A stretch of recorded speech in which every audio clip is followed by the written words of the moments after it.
Hey folks, welcome back to Nate's Favorite Deck Building Games. I am Nathan P. Butler, your host, and we are continuing our look here at Marvel Legendary with the two sets, one large, one small, that both expand upon the core set of Marvel Legendary that were released in 2013, 1 year after the premiere set.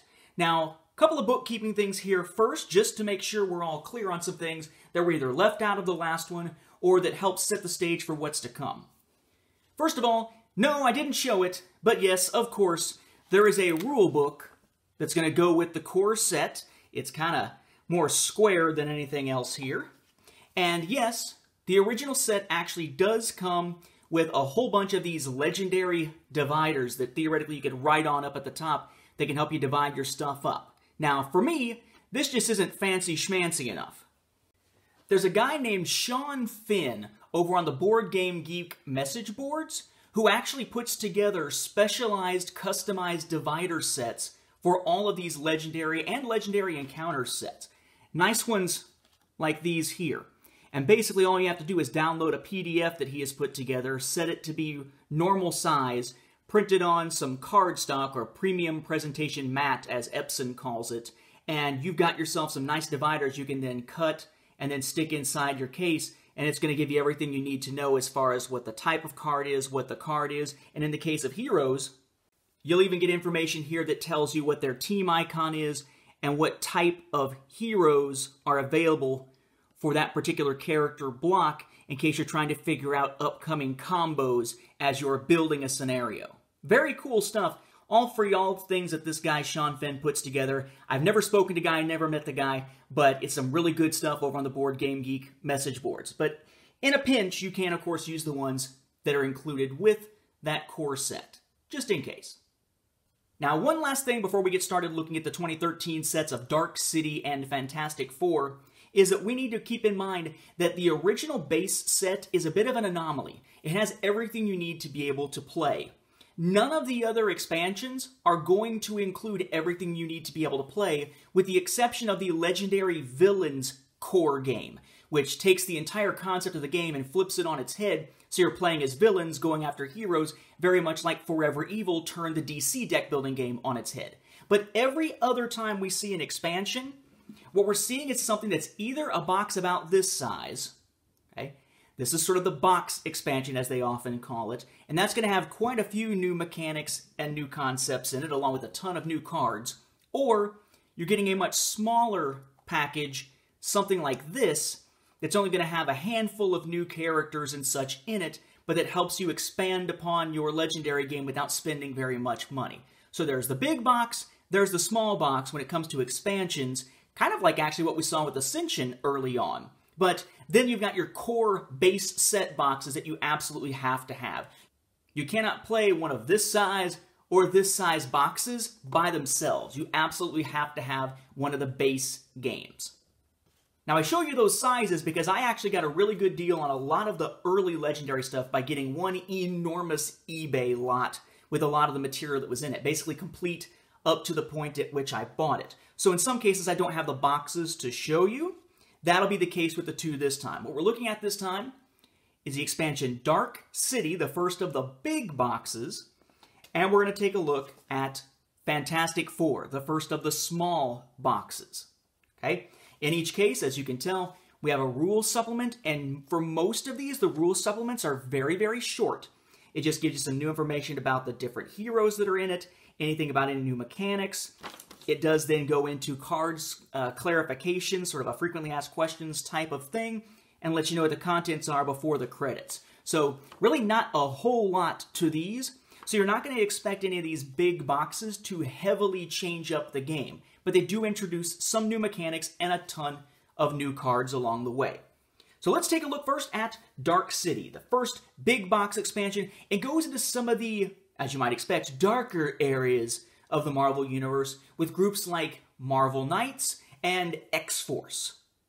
This set introduces 5 new Masterminds, again with 1 regular Mastermind card and 4 tactics to go with each. So we have Mr. Sinister as a Mastermind, we have Strife as a Mastermind, we have Apocalypse, so far very much focused on what we would see with X-Men and X-Force, Then we have the Kingpin, more in league, or more in line with the Marvel Knights concept. And then Mephisto, also a little more leaning towards the Marvel Knights concept here. Now this does introduce something new with the Masterminds. From the original set, they basically just sit there, and they might always lead a certain group, and it'll be telling you what's going on with the Master Strike. But instead, these are a little more involved. So sometimes you'll have a keyword on them, like bribe, which we'll look at. You may have an ability that is always going on, sort of an ongoing ability, which you might call a stack ability if we were looking at the DC deck building game here. Like, whenever a player gains a wound, put it on top of that player's deck, and then your always leads and Master Strike bits on there. We even have an instance in which on the Apocalypse one, where there's actually a special Apocalypse wins condition. So, a little bit more involved Mastermind cards this time around, but they still play essentially the same. Dark City then also introduces 6 new groups of villains. So we have the 4 Horsemen. Again, these are always going to be sets of 8 cards. We have the Underworld. We have the MLF, or Mutant Liberation Front. You may recall that Strife led. We have the Marauders. We have the Streets of New York. And then finally, we have the Emissaries of Evil, not to be confused with the Masters of Evil that we saw back in the base set. In terms of henchmen, right, those lower power enemies, of which there are 10 identical cards in each set, we have 2 this time. We have the Magia Goons, and we have Phalanx.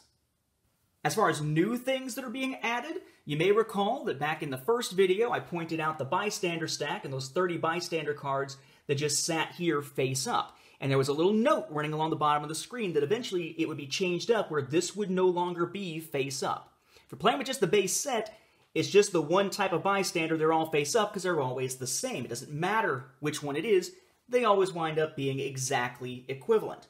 Well, this set, Dark City, starts introducing special bystanders that do something unusual when you rescue them. So we have 3 new bystanders, or special bystanders, called Paramedic. And we have 4 each of Radiation Scientist and News Reporter. So now, when you build your bystander deck, it's going to work a little bit differently. Instead of having it completely face up, you're going to wind up putting these in there as well, and they're all going to be face down and shuffled.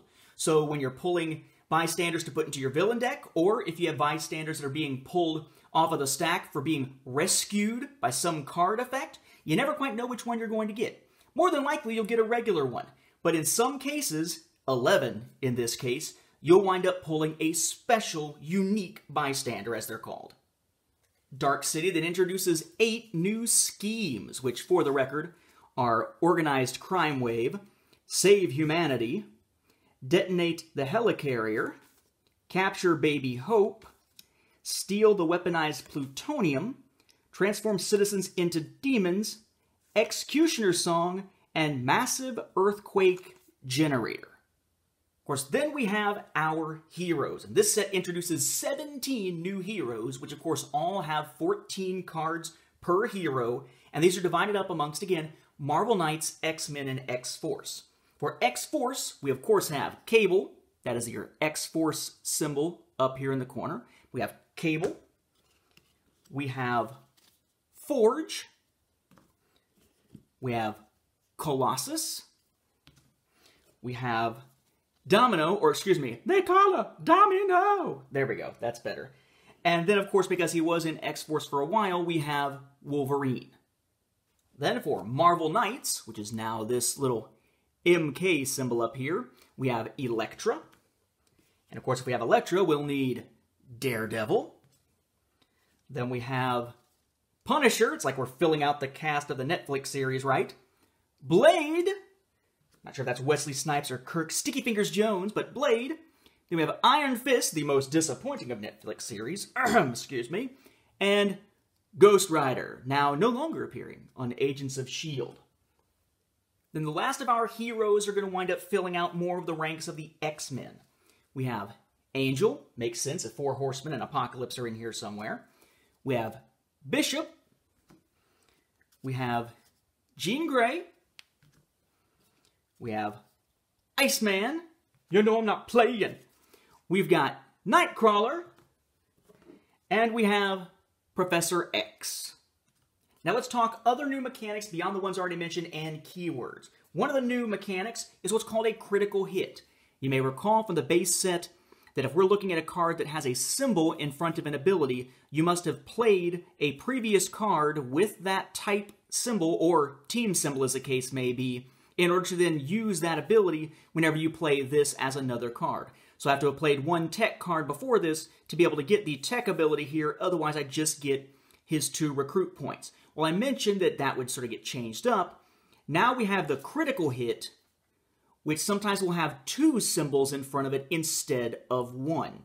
2 symbols means what it sounds like. You have to have played 2 tech cards prior to playing this card, BFG from Forge, before you can use this ability. So it's harder to pull off. You have to play more of a particular type before you can play a particular card, but generally it's going to be a much more devastating ability. For instance, this one, for one, you may discard a card. If you do, draw 2 cards. That's good and all, but this one, if you played 2 tech ones and you play this, defeat the mastermind once for free. That's pretty powerful. We also have 3 new keywords that come into play here that all have new abilities that wind up changing up gameplay a little bit. The first we'll find here on the BAMF card for Nightcrawler, which is Teleport. When this is sitting in your hand during a turn, you could choose not to play it this turn and instead sit it aside using that Teleport ability, and at the end of the turn when you draw a new hand of 6, you can then add this on top of that 6 into your new hand. You then have some, including the Kingpin Mastermind here, with the Bribe keyword. Notice there that the attack that you need to take him down is 13, but there's an asterisk that tells you to check this for more information. The more information there is where it says bribe. What's going to happen in this case? Well, bribe will let you use any combination of recruit points or attack to take down an enemy. So for instance, maybe I've got 10 attack, but that's not enough to take it down, but I've got 3 recruit points sitting there. Well, thanks to bribe, I can combine them and actually have 13 overall, regardless of whether it's recruit points or attack, and use that to take him down. Then we have the versatile keyword. It'll always say versatile and then give you a number, and generally you'll see the recruit and attack icons both on there, usually with a 0+, meaning that you start out with 0, but based on what the text is, you may wind up with more than that. The text only says versatile 3. What versatile means is that you can choose, but you got to choose up front when you play the card, whether to use this for recruit or attack, and whichever you choose to use, the number behind it tells you what the value is. So he could be 3 recruit points or 3 attack, because he is versatile 3. It's up to you. And then finally for Dark City, just like the regular instruction manual, the rule book gives you some suggestions for other types of play, making it tougher, doing solo mode and that sort of thing. There are some new challenge mode suggestions here, along with an advanced solo mode description for what you can do. So it changes up the game modes for those as well, but only for those who really want to use those modes, not for standard play here. So not a whole lot of new mechanics in here, but quite a few new heroes, some new masterminds, a few new mechanics, slowly making the game more complex. That trend of changing things up just a bit at a time continued with Fantastic Four. And Fantastic Four is a bit of a weird story for Legendary. You see, they put this out in 2013, and then very quickly, it disappeared from store shelves. It was hard to find. You had to pay an arm and a leg on eBay like I did, and only recently did they finally put it back into print so you can actually get the Fantastic Four expansion and play with Legendary. It was one of those things that was almost like an urban legend. Oh my god, did they really make a Fantastic Four? Where is it? Why don't I find it on the shelves? Well, it turns out that it's not some big mystery. It's more about corporate pissing matches. Recall that right now, Disney, which owns Marvel, is basically kicking butt in theaters with tons of Marvel Cinematic Universe movies, and then with ABC and Netflix and even Hulu getting into it with Runaways, we have a bunch of Marvel series that are all connected to that same universe. But years before, the movie rights and TV rights to several franchises, including X-Men and Fantastic Four, were sold off to other parties, or at least licensed out to other parties. So, remember that garbage Fantastic Four film recently? Well, right around the time that this was coming out, in order to try to tank this film so the company behind it would say screw it and send those rights or sell those rights back to Disney/Marvel, they basically went through at Marvel/Disney and canceled a bunch of Fantastic Four comic lines. They basically pulled Fantastic Four toys and didn't produce any more of them. And they took the legendary Fantastic Four expansion set and yanked it off the shelves. They tried to make Fantastic Four as invisible as possible outside of the movie so the movie's profit margin would be low enough to say, screw it, we're just going to wind up making more money by handing this back to Disney/Marvel. So, fortunately these days you can get it, but at the time it was a real pain to be able to get your hands on Fantastic Four. So given that this was a smaller set than Dark City, it's one of the little boxes, we only have 2 new masterminds this time. The first is Galactus, more on him momentarily, and then we have Mole Man. Again, our mastermind card with 4 mastermind tactics underneath. And then we only have 2 villain groups. This time we have the Heralds of Galactus, and then we have Subterranea. Subterranea, of course, being Mole Man's henchmen and such. We have a total of 4 new schemes, which for the record are Invincible Force Field, Pull Reality into the Negative Zone, Bathe Earth in Cosmic Rays, and Flood the Planet with Melted Glaciers. Such nice, kind supervillains. We then have our 5 heroes for this set. I might say Fantastic Four. 5 heroes? That doesn't seem like it matches up. It'll make sense. Our first, and notice the Fantastic Four symbol up here, that's their team symbol here. We have an Invisible Woman, who really, I mean, the artwork in this set isn't quite as good as the other sets. In particular, I have to look at this and think of the Mr. Plinkett, what's wrong with your face kind of thing. But Invisible Woman. Then, of course, we have Mr. Fantastic. You know, you're looking at that going, Mr. Fantastic looks like Juggernaut. It's because he's wrapped around Juggernaut there. That's a better picture of him. You happy now? All right, fine. Then we have Thing. Not the Thing, but Thing. And we have the Human Torch. Now, who's the other one? Well, we are talking Galactus here, and we're talking about characters predominantly from the Fantastic Four series, at least originally. So not a big shock, it's Silver Surfer. And just like the Deadpool cards back in the base set, no team affiliation, just a hero type symbol. Now we have some new keywords and new mechanics, of course, in here as well. It actually turns out we have 3 new keywords, though one of them has sort of a variant on it, so it's kind of 4, and then one other new mechanic tied into our masterminds here. So you have a new keyword here that you'll see with some of the Subterraneas, where it says burrow. Okay? What burrow basically means is if you defeat this character, then instead of immediately putting him in your victory pile, he disappears and reappears in the streets.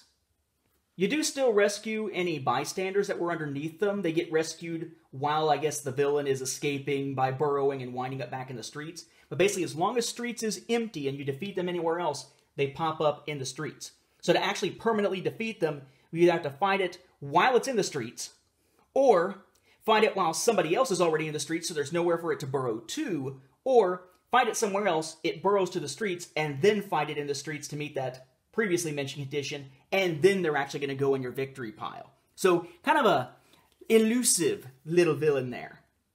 We then have a new ability called Focus. And basically, Focus gives you some cost that you can pay as many times as you want once that card's in play to get some result. So in this case, it says Focus 9 recruit, or recruit points, and a little arrow, meaning gives you something. You get +9 attack. So once you've played this card sometime during your turn, you can spend 9 recruit to get 9 attack. And you can do that over and over as long as you got 9 to pay each time. And for what it's worth, using a focus ability does not count as going through and attacking a villain in the city. It does not count as acquiring anything from the headquarters, which means that you can still heal wounds on a turn where you use this. Though really, with this particular example, if I wind up getting my 9 attack by paying 9 recruit points, then yeah, I'm going to want to attack something in the city. Otherwise, why did I bother doing it? But that's not what the focus ability always is. It's just focus, pay something to get something else. Then we have what's called Cosmic Threat, which you'll tend to see on the Heralds of Galactus. It says Cosmic Threat, and then it has a symbol of one of the card types in this case, which is that Strength one. Okay?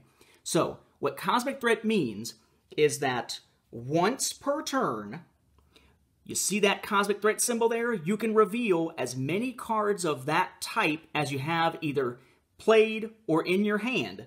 And for every one that you do reveal, and reveal doesn't mean play, it just essentially means show. For every one that you reveal, this enemy gets -3 attack rating. So if I am able to show 2 strength icons or 2 strength heroes, then he actually drops down from 11 to 5, right? Loses 3, then loses 3 again because I've just shown 2 of them.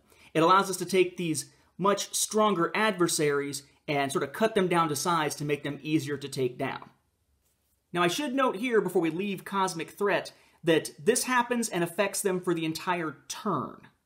Okay? So if it turns out that I drop him down to 5, that 5 is his attack value the entire turn, whether I then go after him and try to kill him or not. Though, why wouldn't I, right? Now, there's a variant on this that is used for Galactus. Galactus says Cosmic Threat and then has all 5 symbols on it.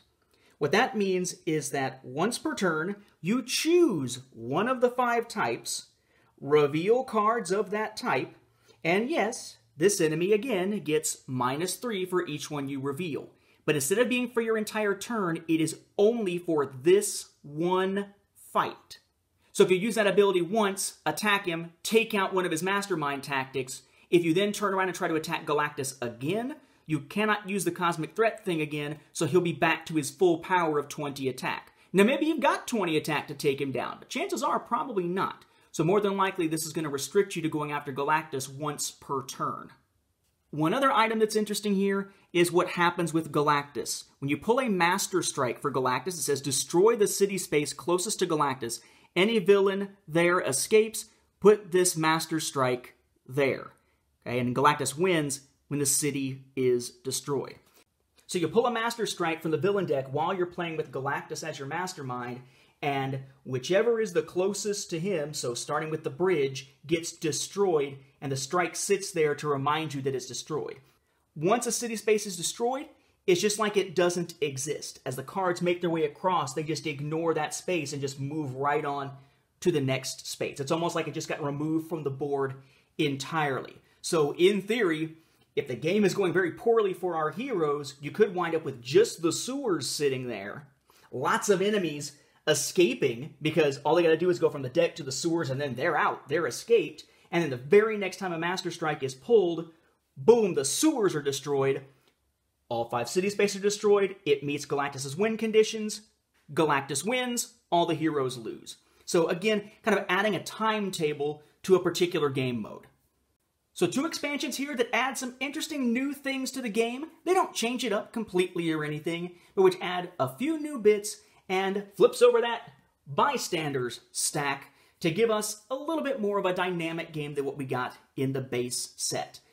Now again, Legendary is probably my favorite ongoing series of deck building games, and it's because of that customizability and the depth of the game and the complexity of the game itself.